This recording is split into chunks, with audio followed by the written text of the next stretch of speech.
everyone, welcome to Keto and Crime. Today I've got a very special video for everyone. I am sitting here with Jen and Meg Martinez. They are with the organization 𝗙𝗍𝗹𝗿𝗁 Groomers, and they have been doing a lot of great things to protect our children and also protect the reputation of us folks that just happen to be gay or gay, bi, trans, or lesbian that are not buying into all this recent gender ideology. And ladies, it is a pleasure to have you on. Thank you for being here. Thank you for having us. Yeah, thank you. Well, tell me a little bit about yourselves and where they can find you, because I know you have a YouTube channel and social media under 𝗙𝗍𝗹𝗿𝗁 on the right. So just tell me a little bit about yourselves. So I'm Jen. I'm the California chapter leader of 𝗙𝗍𝗹𝗿𝗁 Groomers. My handles are 𝗥𝗲𝗹𝗃 and Twitter, and I also run the California Twitter chapter account. So if anybody needs to reach us for any help they might need with their school boards or anything else, you can reach us there, or even my personal. Feel free to go into my direct messages. Yeah, we have Twitter, Instagram. We're hardly on Instagram. Better with that. Under 𝗙𝗍𝗹𝗿𝗁 on the right. My personal on Twitter is the 𝗙𝗶𝗵 lesbian. That's where you can find us mostly. Well, all right. Well, then tell everyone tell us about 𝗙𝗍𝗹𝗿𝗁 Groomers. What why was it started? What do y'all do? Yeah, so 𝗙𝗍𝗹𝗿𝗁 Groomers was started by our founder Jamie Michelle. And we are against the indoctrination, sexualization, and medicalization of children, fighting underneath the LGBTQI, I don't even know how many letters now, name. Basically, we're tired of being lumped in with the whole indoctrination that's going on, the whole ideology being taught to kids and pressuring them into doing irreversible harm to their bodies. I know I've seen some. Go ahead. I'm so sorry. I didn't mean to interrupt. I get excited, so tell me to shut up. Interrupt me all you want. We did start and were founded almost 1 year ago today. June 2nd. June 2nd. And that's when the organization first started, and we have made tons of strides. What we mainly do is we go to city council meetings, we go to legislation, we go to school boards, we talk with parents, help them through this process of fighting back. I don't know why it seems to really, really hit different coming from a bunch of gay people than from parents. They can't label us the bigots or the homophobes. They try, but it doesn't work. Yeah. That's one thing that I've noticed. If you are not, it's really shocking to a lot of people that are into this movement that somebody who they would think would be on their side is totally opposite of them. It just that their brains can't wrap around that, it seems.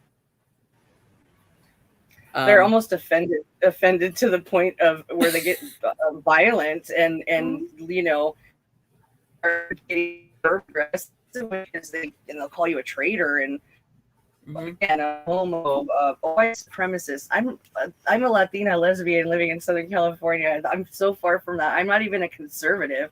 I'm an independent. But yeah, when you push against this narrative, that's automatically the go-to. I mean, I could write down an essay of all the things that they're going to say to you, and it's almost like a prediction for any time you're going to come against this. Oh yeah, verbatim. Exactly. I've been called a piece of garbage many, many times myself for just speaking out. I'm like, why is it so controversial to say that children who aren't old enough to drive are old enough to choose their own gender and have vital parts of their body cut off and have their puberty stopped? Why is that controversial? And why is it now suddenly, it seems, the goal of lots of school systems to push this ideology onto children? Where is that coming from, in your opinion? Money. That's all profit. So the teachers union funneled in money from organizations like the 𝗙𝗍𝗹𝗿, the ACLU, all those people that, you know, they lost the LGB as their victims, if you will, because once we got marriage equality, they didn't have the funds pumping in like they used to. So they needed to create a new victim class in order to keep their grift going of protect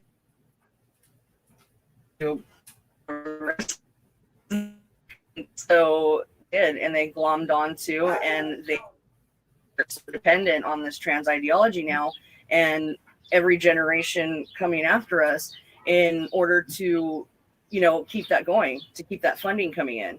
Because if they can convince people with their heartstrings and their emotions that these kids, which this, it shouldn't even be a word in this, are victims of, you know, hatred and transphobia, then that money keeps rolling in. That's all it is. It almost seems to be a perfect storm, because I'm a gay woman as well, and I can tell you that I highly empathize with true transgender people that have gender dysphoria, because I think a lot of us, gay men and gay women alike, do suffer from some sort of gender dysphoria at some point in our lives, not to the degree that they do. But I grew up wanting to be a boy for a long time in my childhood, and then after I hit puberty, I grew out of it. And so that's what scares me. If I was a child today and my mother was the least little bit woke, I could be at a doctor getting my boobs chopped off.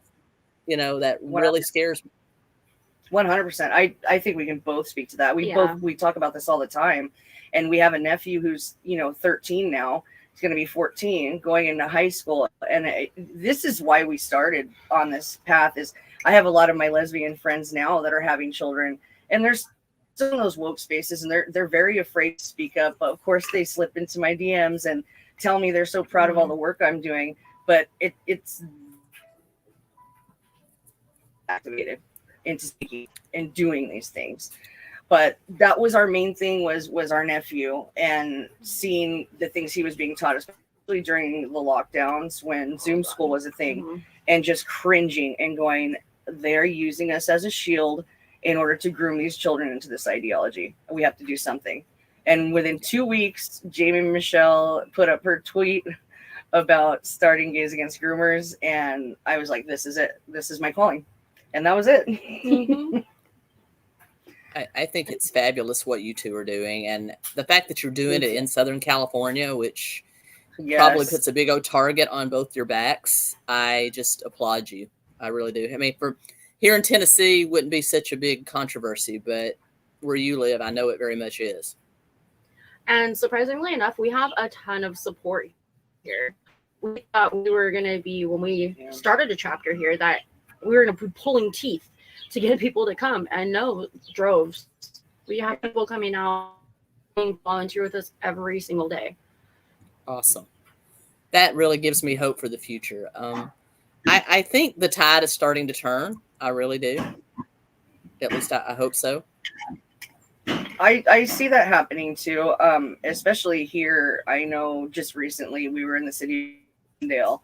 A group of parents had reached out to me, reached out to GAG for looking for some help, because they were just getting pummeled by, you know, Antifa and a lot of leftist people that were just saying they were hateful and just making up stories, the usual things about them, because they didn't want this ideology being taught to their kids in schools, and they didn't know what to do anymore.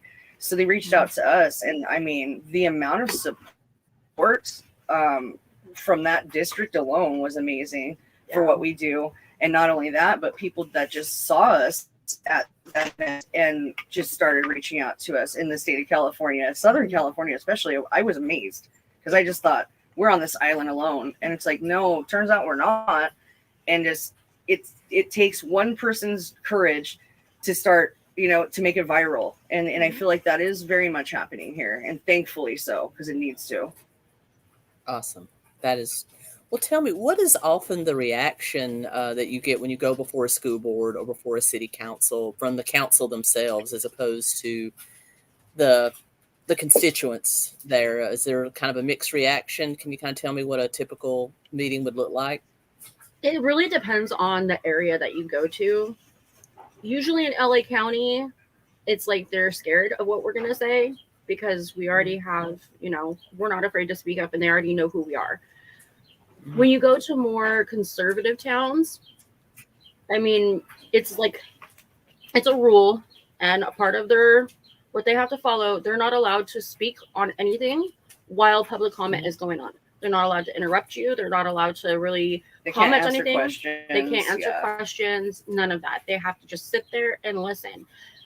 But you can see on their faces the ones that support our movement, because in the background they'll just be like, "Yep, and then the ones that are purely like or texting on their phones or like not even paying attention, being deliberately disrespectful. Yeah. It's silly, but honestly, we're not there because the boards can't change anything. They really can't. It's getting the parents activated. For everyone who sees each one of these speeches, there's 10 more parents and feeling like they're not alone. So being out there and talking to those boards and those councils, yes, it does help, and we will get laws changed. But it's more so just getting the message out there that parents are not alone. Let's do it together. Yeah, absolutely. And I think parents are starting to wake up. That recent case, what was in Illinois, where a group of parents filed a police report against the teacher that was using sexually explicit books in the classroom, which I think was just awesome that they did that, because that's the only way you're going to get their attention, it seems. Oh, absolutely. And here in Glendale, California, one of the things that really put this thing on the map and started to get in the news is they actually let go of a gay teacher who was doing just what we're doing and speaking out against this. And they put him on administrative leave. And you had parents and children infuriated. This was their favorite teacher, who was the only one actually teaching curriculum and not pronouns. You know, and it problem, we said courage is definitely contagious. Like we're not addressing the board, we're speaking to the people in the crowd, because a lot of them are going with the pre and or like just what you said, our organization's far right. No, we are going there and we are humanizing. Know that the LGBT community are tired of field for nefarious things, and that's exactly what it has been. Exactly. And if you ask I had a conversation with Buck Angel not long ago, and he and I were having a conversation. It just sort of came up that we both agree that there's so much of this movement, this new movement that we see, it's, to me, not even people that are truly transsexual, transgender, however you want to term that. True transgender people with gender dysphoria, if you talk to them, they will tell you it is a mental illness that they have to radically treat, and no one wants to indoctrinate anybody into that. And the fact that it seems to be the new emu and the new goth among children. I mean, that's just my perception of it. It's not just your perception, proven. I mean, these studies showing it very much a social contagion.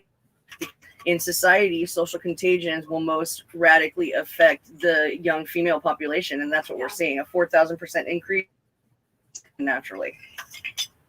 Exactly. So, there's exactly. That.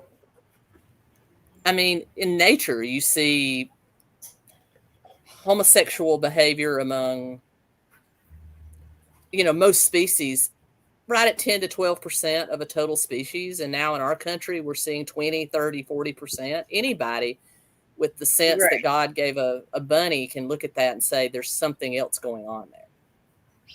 Yep. Yeah, it's a trend. A lot of, like you were saying, it's, the goth of the 90s or the emo kid of the early 2000s. It's the next big thing to be different, which isn't really even different now. It's a lot of, we call them trans trenders. Yeah. Basically, there's transposers. That's there's not really term that I use. Other way to use that. But I don't know. I feel like a lot of kids are demonized for a lot of different things, and it is their out card to get out of all of that hate in a way. Yeah. And just be in with the in crowd, because right now the in crowd is being medicalized for life. Yeah. And sad. It's very sad. And burgundy. Sorry. I don't mean to cut you off, but I can see the sun shining right on our camera. So I was like, we need to adjust it. And I don't want you to not be able to see us. There we go. I think it's better. I'm like, I wish I could put just something over that. There we go. Oh, that's perfect. That's perfect. Okay, I'm so sorry. Oh no! Please don't apologize. We're just cool and laid. We try to be cool and laid back here.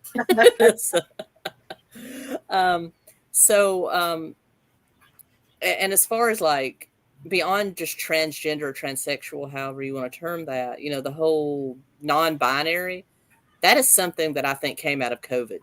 I mean, I think that's something people sat around and thought up, because that was never a thing as far as I can remember until the last few years. No, it was somebody that looked like me. It's just somebody that doesn't, conform to society's gender roles. That's it. It's you mean to tell me you changed your clothes and you're now a whole new subset of human being? No, that's not a thing.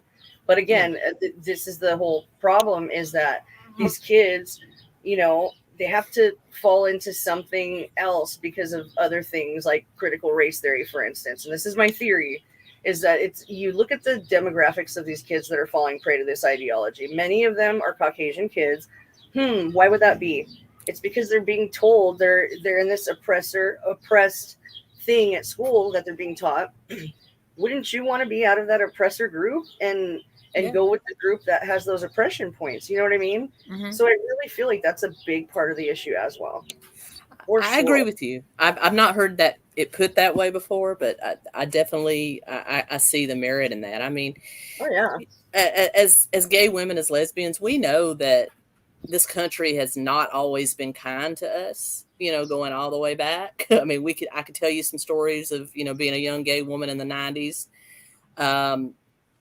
But I think that's the difference between our generation and maybe this current generation. And I don't want to be like, the Gen Xer on the thing, get off my lawn.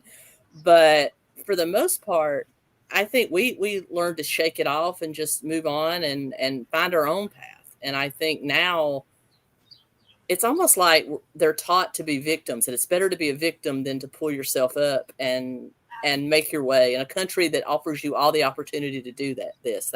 For as much as they trash this country, if they went to another country, they're going to be in for a rude awakening. Awakening. I say this all the time, and I'm a Gen Xer myself. So it's like, I remember growing up in the 90s. And I mean, back then, and I know there's like people get like so icked out, like the lesbians now, like they can't believe this, but it's like we had to have beards.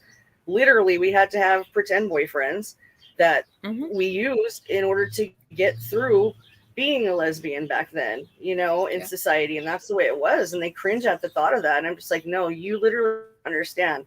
The reason why we are so opposed to the word queer is because usually for us, that came at the end of a fist. So that's never going to be something I call myself, ever. Right. Oh, I remember as a kid in the 80s playing Smear the Queer with my friends, and please forgive me for using it. That was just a common game that we played. I didn't really put two and two together until, later on when I came out. But, we didn't think of it that way. And we adapted, we grew, and we see how much this country has changed and how much more accepting it's been. And I think this current generation of kids that this is happening to, they've never seen that kind of hardship. They've never seen exactly what prejudice and hate is. And so it's almost being manufactured now. Oh, it's definitely being manufactured. Not only that, unfortunately, I blame my generation because we're the ones that raised them. Yep. Because we grew up basically feral children as Gen Xers, right? Yeah. We wanted to completely change the land for our kids. Right. And unfortunately, we did not do them any service by giving them those participation trophies and making life super easy for them. Now they've become very entitled. And that's why you see these young trans activists that are super demanding. They will not take no for an answer. They're very petulant children, and they become violent when they don't get what they want. I mean, exactly. Yeah, that's exactly. The last feature that I just gave, I basically said that these parents and these people look like 2-year-old toddlers on the floor of a grocery store, kicking and screaming because they couldn't have a candy bar. Like, that's exactly what it looks like to me. is, oh, well, here's society saying, here's your chocolate bar, stop acting like a crazy person. And then they'll never stop. It will never stop. And like Jen said, it is our generation's fault for coddling it. Yeah, absolutely. I mean, I'm not a mother, but I see that in my nieces and nephews. Definitely, it's our fault that we coined the term helicopter parent, and it goes way beyond that. Right. It's true. My parents were both. Yeah. See, I wasn't even raised by my parents were both silent generation, the World War II generation, the generation before the boomers, and they pulled no punches. I mean, I was respectful, and if I wasn't, I got the belt. So that's how I was raised. I'm not, advocating for corporal punishment, but there's something to be said for that kind of discipline, Yeah, there's something to be said for a tiny bit of healthy amount of fear that garners respect, and they just they don't have that, and that's why they run around the way they do, just being so entitled, and that's a big part of it. Another, I think probably the biggest part of it is social media, because even before the schools were pumping this into the school system with this ideology, these kids were online for a good 2 years with nothing else but social media because of COVID. And I mean, all of a sudden in droves, they're all claiming this new identity. Absolutely. So, big absolutely. Part. And the ramifications for our society, for Western civilization in general, is going to be huge. We're seeing birth rates dropping at a tremendous rate. We're going to have a generation of kids that have made themselves, if they're not already mentally ill, have made themselves mentally ill, and a whole generation of kids that can't even have sexual gratification. What's our world going to look like in 20, 30, 40 years? I shudder to even think if we don't stop this. Right. I mean, I totally see that too. And I know that, I mean, one of the main proprietors of helping this continue is Planned Parenthood now. I don't know if that's the same case in Tennessee, but I know definitely here in California, they put wellness centers, quote unquote, onto campuses that are run by Planned Parenthood. They've gotten rid of their actual health teachers and implemented basically trans activists that they say have credentials to be school counselors. And that's who your kid's now going to talk about these things with. And they do nothing but affirming. That's it. That's their only model. Just affirm. I mean, a girl can go in there with self-wound scars all over her body. And if she says, I don't feel comfortable being a girl, the first thing they're going to do is give her a referral to go to an offsite Planned Parenthood facility. And, I know people don't believe it, but I have people that this has happened with. Within an hour or two, they can get a referral for hormones. As young as 12 years old. Yeah, as young as 12 years old here. Without parental consent. Yeah. What happened to the process of diagnosis? I know I've talked to Buck Angel, I've talked to other true transgender people, and there was years of therapy, years of diagnosis involved before it ever got to that point. What is I know it's money. I shudder to think it's money for these activist people. It's money for the medical establishment in a lot of ways. But when did medicine go from helping and doing no harm to this? Well, now, I mean, I can only speak on California, but I do know that it is happening in other places. Because Buck is a friend of ours as well, so we've also discussed this, and we know that here in California, unfortunately, you lose your license to practice if you go against this model now. As a pediatrician, as a pediatrician or as a mental health, somebody that's in mental health can actually lose licenses for going against this affirmation only model. Wow. I know it's not like that here in Tennessee and probably in most other red states, I would assume. I don't know for sure, but that explains a lot. If they're forcing the doctors to do it, then that makes me feel a little bit better about the ethics of being a medical professional. But that's really sad. Like right now, I was reading an article in Texas, and a lot of pediatricians have actually up and left their practices and can't practice anywhere else. So places like Kaiser Permanente, for one, they have a force affirm only model, and a lot of doctors don't feel comfortable doing that. So right now it's difficult for parents to actually find doctors for their children, especially if they do have a major illness like cancer or anything like that, because they're being pushed so hard to get these kids on hormones or blockers or everything else by their major corporation that they work for. Yeah. And I think, what was it, Scott Nugent did the math, and it is each child starting from puberty blockers only in medication, not in any healthcare that comes from complications, is about $2.1 million in their lifetime. So sadly, it is money driven. A lot of it is money driven. Well, you're creating a patient for life. I mean, they can not have their hormones. Right. And what's going to happen? And, you know, I know Europe has already started to, the European Union has started to reverse their policy on it, close a lot of the gender clinics that treated younger children and force people to wait until they're at least 18, which is all we're asking for. All that Gays Against Groomers is asking for is let them wait until they're 18 and see where they are and make their own decision. I mean, to me, that's not radical, in my opinion. Mind-blowing. Oh my God, make a child wait until they're 18, a legal adult, to make a life-altering medical decision. Yeah. All we're asking is to put safeguards back on this, because I mean, the amount of detransitioners that you're seeing coming out now, it's already pretty high. I dread to see in the next 5 to 10 years how many there are that have made these irreversible medical decisions, you know, and have lost vital reproductive organs over this. You know, a child cannot consent to losing sexual function or atrophy, to being sterilized, or to all the complications, you know. And I see a lot of these parents also that are pushing the affirmation on the kids.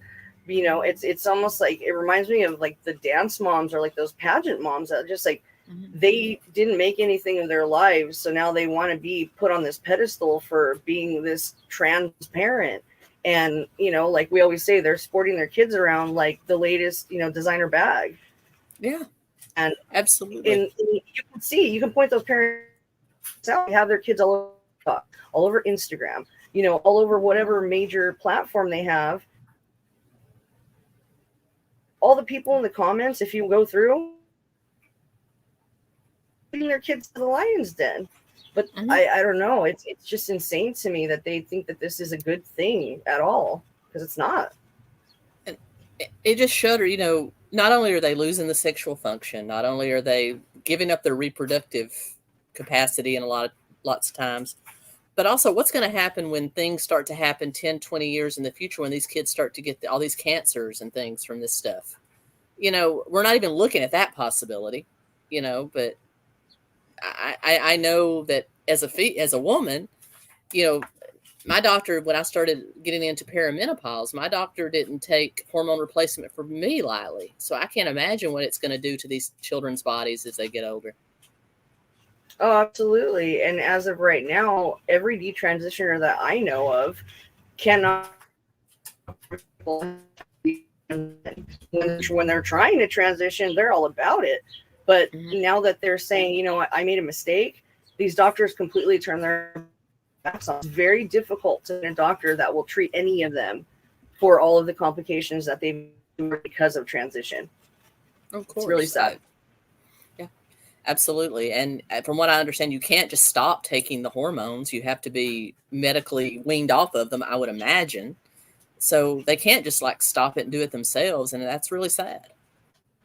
No, and didn't even do any of the surgeries, especially for females. The side effects don't go away. You still are going to have a full beard. Your voice is completely gone. So it's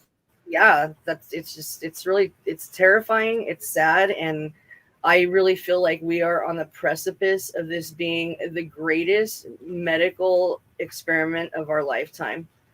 And the repercussions are going to come down eventually. And it may not be in the next 5 years. I would say, though, in the next 10 years, we're going to see a huge trial of all these doctors that did this to these kids. And I hope it comes sooner than later, because it is very warranted.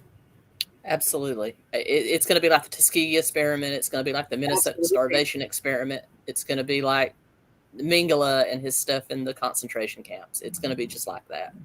Nuremberg, and we're just people are just watching it happen. Yeah. People are just watching it happen. Absolutely.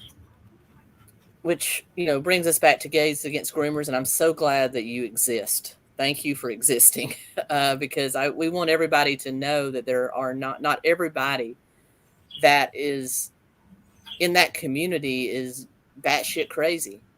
I said we need to cut LGB or LGBT off of the rest of it and just let them have it, and just separate ourselves from it totally. I mean, I don't know. Anyway, but thank you again. So do you have any upcoming events or anything like that you're working on that perhaps my subscribers could help with donations or anything like that? We have some very big things in the works when it comes to this Pride season, because it's no longer just a month or a weekend. It's now a whole season. So we do have some very, very big, exciting things coming up that are going to be talked about very soon. Keep up with our main account on Twitter. That's where we get a lot of our information pushed out from.